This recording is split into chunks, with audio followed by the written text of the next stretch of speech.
si vous n'êtes pas prêt à recevoir des coups, vous n'êtes pas prêt à rester sur les réseaux sociaux. Et là, nous arrivons, disons, à la deuxième grande partie de notre interview qui concerne les questions sur votre parcours. Hein. Oui.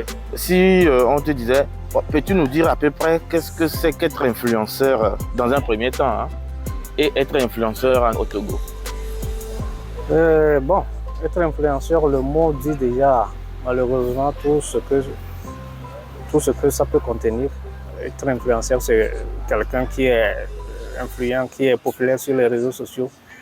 Bon, pas forcément sur les réseaux sociaux, quelqu'un qui peut impacter et la société malheureusement, négativement ou positivement. Et s'il ne tenait qu'à moi de donner un sens à ce mot-là, c'est quelqu'un qui peut apporter un plus à la société. Quelqu'un qui observe la société et qui, par son comportement ou par ce qu'il véhicule comme message, peut influencer positivement la société. Oui, je sais que tu es un habitué des réseaux sociaux, tu sais à peu près ceux qui peuvent influencer. Si on te disait aujourd'hui, que t'inspire l'expression influenceur positif et négatif?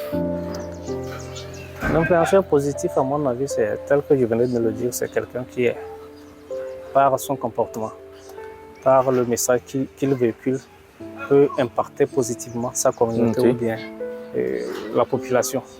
Dans l'influenceur négatif, c'est celui qui, par son comportement, peut conduire les gens à la haine, à la dépravation, à la violation des règles de la société.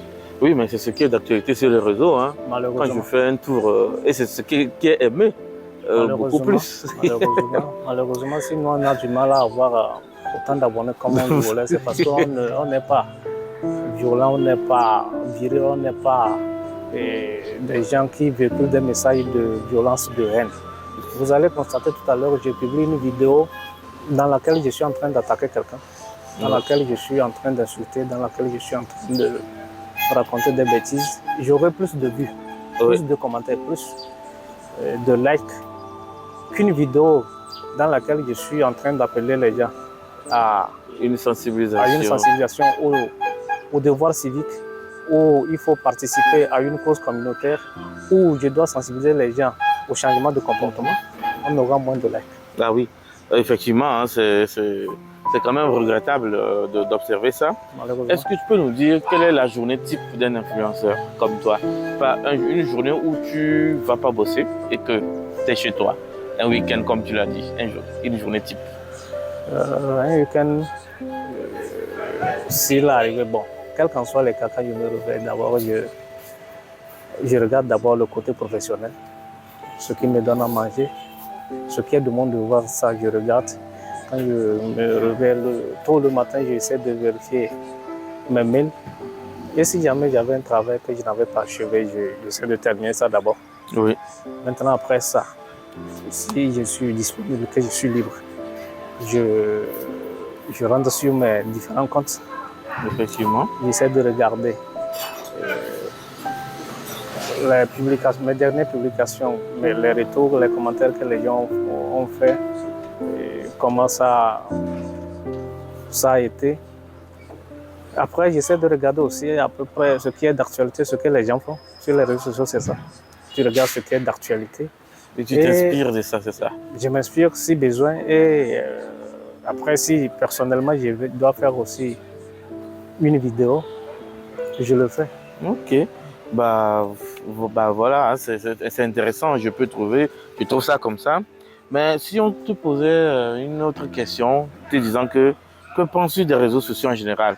C'est-à-dire espace de communication avec le monde, permettant l'ouverture à d'autres opportunités ou espace de dépravation de mœurs? Malheureusement, les gens ont cette idée-là des réseaux sociaux aujourd'hui. Pour ceux qui ne sont pas encore des habitués des réseaux sociaux, ils pensent que c'est un lieu de désordre, un lieu de voyoucratie, un lieu de dépravation des mœurs, comme tu viens de le dire. Mais il y a des gens quand même qui sont en train de donner une bonne image des réseaux sociaux, qui pensent qu'à partir des réseaux sociaux, on peut véhiculer un message, on peut sensibiliser, on peut éduquer. Et dire que les réseaux sociaux, c'est un endroit dépravation des mœurs, je ne crois pas. Même s'il y a des mauvaises graines qui, aujourd'hui, donnent une mauvaise image de la chose. Oui. Justement, ça nous amène à te poser encore une seconde question. On a constaté que la plupart de tes contenus sont en langue mova, en langue locale. Pourquoi avoir choisi que le mova? Parce qu'au Togo, il y a